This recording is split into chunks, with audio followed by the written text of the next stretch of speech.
Dalam ngejalanin keseharian, menemukan makna di balik setiap aktivitas yang lo lakuin adalah hal yang penting. Mau kalian udah kerja, kuliah, atau bahkan masih sekolah pun, adanya makna atau meaning ya, ini bisa ngebuat kalian termotivasi ngejalanin kehidupan gitu. Tapi sayangnya beberapa orang ada yang ngerasa kalau aktivitas yang mereka lakuin, itu hilang gitu maknanya. Atau yang dulunya seneng banget ketika ngelakuin sesuatu, sekarang malah ngerasa aktivitas itu nggak ada maknanya sama sekali. Jadinya ya nggak mood aja gitu bawaannya. Sampai-sampai hal ini sering banget bikin lo mungkin overthinking. Dan mikir, duh gua kenapa ya? Kayaknya susah banget gitu buat nikmatin kehidupan. Nah, gimana? Ada yang ngerasa kayak gitu juga nggak? Kalau ada, it's okay. Dan ya gua sedikit banyak paham sih ya sama kebingungan yang lo rasain. Dan menurut gua itu wajar kok gitu. Semua orang dan gue sendiri pun termasuk pernah mengalami fase sulit kayak gitu. Terutama ketika di umur ya 18 sampai 20-an. Bahkan kalau di zaman sekarang mungkin umur 15 udah ada yang kayak gitu juga. So, oleh karena itu 1% bikin satu video sebelum tidur ini untuk ngebantu lo semua buat menemukan kembali makna yang hilang dari aktivitas yang lo lakuin. Oke, kalau misalnya lo penasaran gimana caranya, lo simak video ini sampai habis biar lo bisa dapet keseluruhan insight-nya, oke?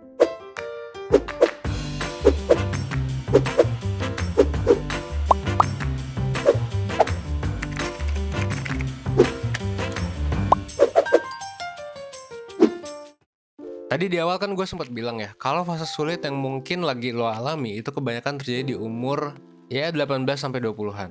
Nah, beberapa peneliti itu mendefinisikan fase ini sebagai quarter life crisis. Gampangnya, quarter life crisis ini adalah periode stres di umur 20-an. Kenapa disebut kayak gitu? Karena ya pada periode ini orang-orang bakal mengalami pergolakan emosi, perasaan gak aman, cemas, overthinking, kebingungan nentuin identitas diri, frustrasi, entah itu soal hubungan, pekerjaan, ataupun tujuan jangka panjang.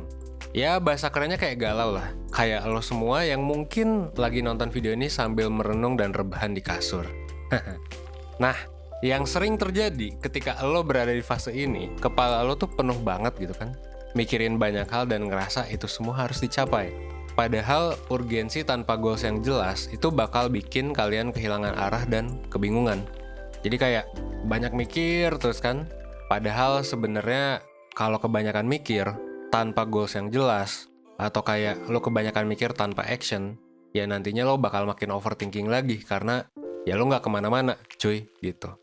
Nah sayangnya nggak semua orang tuh paham akan goalsnya mereka. Masih ada beberapa dari kita yang ketika berusaha untuk nge-achieve sesuatu itu bukan based on kemauan kita sendiri. Contohnya, pas lo milih jurusan kuliah, mungkin orang tua kalian nyaranin buat masuk jurusan psikologi misalnya. Padahal lo tahu lo sebenarnya nggak minat-minat amat. Tapi karena lo sendiri bingung maunya lo itu apa, akhirnya lo memutuskan untuk ngikutin keputusan orang tua. Atau mungkin ngikutin entah siapa lah gitu. Karena lo bingung. Dan pas beneran keterima, lo malah bingung dan mikir, pas gue lulus gue mau kerja apa ya? Kalau kuliah di bidang ini gitu kan. Soalnya gue tuh nggak minat sebenarnya. Atau mungkin lo minat tapi lo nggak punya tujuan selanjutnya juga. Nah, akibat kebingungan itu, lo jadi sulit gitu kan untuk menikmati proses yang sedang dijalani. Nah, ini bakal bikin kalian ngerasa sulit buat nemuin makna. Atau bahkan kalaupun udah punya nih meaning ya, itu bakal kehilangan meaning dari aktivitas yang kita jalani gitu. Kehilangan makna juga berarti kehilangan kontrol atas diri sendiri ataupun atas keputusan yang kalian buat dalam hidup. Akibatnya ya overthinking, stres gitu ya. Dan kalau dibiarin terus bisa sampai ke masalah kesehatan mental yang lebih parah, kayak depresi atau anxiety.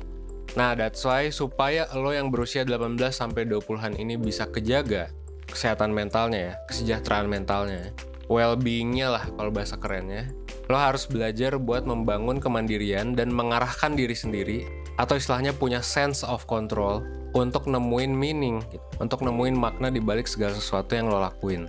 Kenapa sense of control ini penting? Gue jelasin pakai contoh. Jadi, di tahun 2011 dan 2012, ada seorang peneliti yang namanya adalah Gallup yang nemuin dari berapa juta pekerja di dunia, itu cuma 13% pekerja yang ngerasa seneng dan passionate terhadap pekerjaan yang mereka jalani sekarang, gitu. That's why mereka punya sense of control yang baik juga. 87% sisanya itu nggak punya sense of control terhadap pekerjaan. Beberapa bahkan ngerasa susah buat enjoy sama pekerjaannya dan berapa juga merasa iri sama achievement yang udah dicapai oleh orang lain.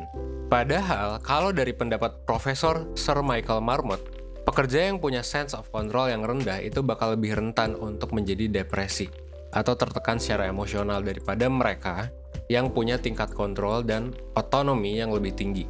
Kalau menurut dia, di dunia kerja, stres negatif yang dialami seseorang itu biasanya muncul ketika orang itu nggak punya sense of control atas pekerjaan mereka sendiri. So, dari situasi itu yang pengen gue tekenin adalah nggak ada pekerjaan yang 100% perfect, sempurna. Bahkan secinta-cintanya lo sama pekerjaan itu, pasti akan ada masa-masa sulit. Akan ada hal yang mungkin bikin lo jadi nggak puas, akan ada hal yang mungkin bikin lo jadi stres. Dan ketika kita mengalami masa sulit kayak gitu, yang bisa tetap bikin kita termotivasi untuk tetap berjuang adalah kalau kita punya meaning, kalau kita punya makna, why gitu, why we do the job, kenapa kita ngelakuin pekerjaan itu. Makna inilah yang nantinya akan melahirkan sense of control di dalam diri kita. Tapi pada kenyataannya, untuk nyari makna ini sendiri, memang gak gampang. Banyak dari kita yang mikir bahwa makna ini haruslah sesuatu yang besar gitu. Padahal ya makna itu bisa terlahir dari suatu hal yang kecil juga. Misalnya gue dan tim 1% rajin bikin video di YouTube, ya karena kita punya meaning gitu.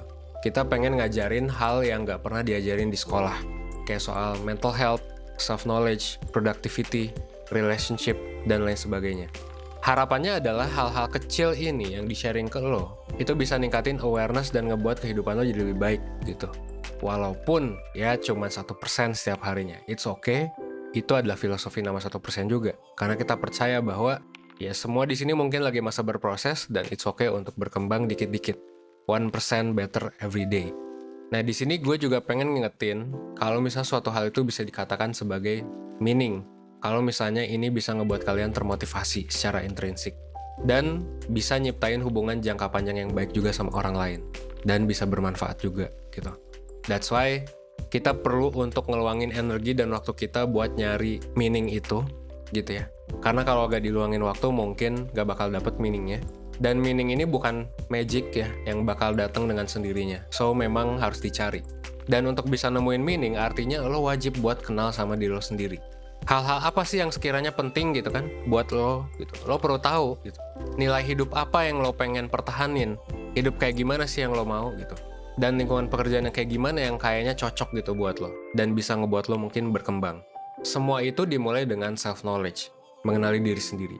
Nah, gimana nih cara buat nemuin meaning dan ya bisa mengenali diri sendiri? Gue ada beberapa tips supaya lo bisa mengenali diri lo sendiri. Pertama, take your time. Nggak apa-apa, it's okay, nggak usah buru-buru, santuy aja. Nggak semua hal di dunia ini harus kita capai dalam satu waktu sekaligus. Cepet nggak apa-apa, tapi ya nggak usah buru-buru juga gitu. Hidup itu bukan ajang kompetisi dengan orang lain. Artinya, lo tuh bebas buat nentuin pace lo yang bakal ngembangin sense of control lo ke seluruh aktivitas yang lo lakuin. Selain itu, kita semua juga perlu paham sama kelebihan dan kekurangan diri kita. Ini bakal ngebantu kita buat nentuin goals atau tujuan hidup yang pengen dicapai. Nah, ingat ya yang tadi gue bilang di awal, adanya goals bisa bikin kita lebih terarah dan nggak kebingungan. Kenapa? Karena arah yang mau lo tuju itu udah jelas. Otomatis lo bakal lebih mudah buat nikmatin prosesnya. Goals atau tujuan hidup yang terarah ini juga bisa jadi fondasi yang kuat buat lo untuk menemukan makna dan memperoleh sense of control. Kalau udah berhasil nerapin goals, coba belajar buat ngelatih diri lo supaya bisa fokus terhadap goals itu. Dan gak mudah terdistraksi dengan achievement orang gitu. Nah sebenarnya di tahap ini lo mungkin udah berhasil ngebangun sense of control. Tinggal gimana caranya supaya itu gak mudah goyah.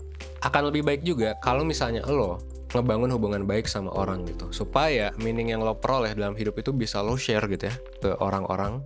Dan juga bisa lebih banyak dan beragam. Siapa tahu kan dengan ngebangun hubungan baik, ini bisa ngebuka pintu perjodohan lo juga. Apalagi buat lo yang jomblo gitu ya. Emang sih gue pribadi pun mengakui kalau tips-tips yang gue sebutin tadi lebih gampang ketika diomongin gitu ya. Daripada diimplementasiin. Lebih mudah untuk berbicara doang gitu. Daripada mengeksekusi. So wajar banget kalau misalnya di antara lo saat ini, lo mungkin masih kebingungan dan kesulitan buat nerapin hal itu. That's why 1% itu bakal ngadain webinar tentang quarter life crisis. Gimana cara lo mengenalnya, gimana cara lo tahu pemicunya, dan gimana solusi dari quarter life crisis. Ini bakal diadain di tanggal 27 Februari. Webinar ini bakal dibawain sama gue, Evan, gitu ya, dari 1%. Dan bakal ada juga Kak Sabrina, selaku psikolog dari 1% yang udah sangat berpengalaman dalam bidangnya. Dengan lo ikut webinar ini bakal ngebantu lo buat nemuin makna di balik hal-hal yang lo lakuin. Dan lo juga bisa belajar gimana caranya buat nentuin goals, supaya kehidupan lo itu lebih terarah dan punya sense of control. Dan nanti juga lo bakal tahu diri lo lebih dalam, karena lo bakal dapet psikotes dan worksheet.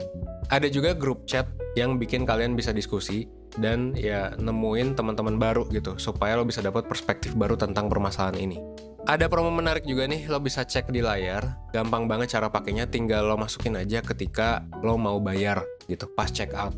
So, kalau tertarik lo bisa langsung cek di description box, atau lo bisa langsung cek website 1% di 1%.net. Oke? Well, mungkin akhir kata sekian dari gue. Gue Evan di 1%. Well, gue tunggu lo di webinar Quarter Life Crisis. Oke? Thanks.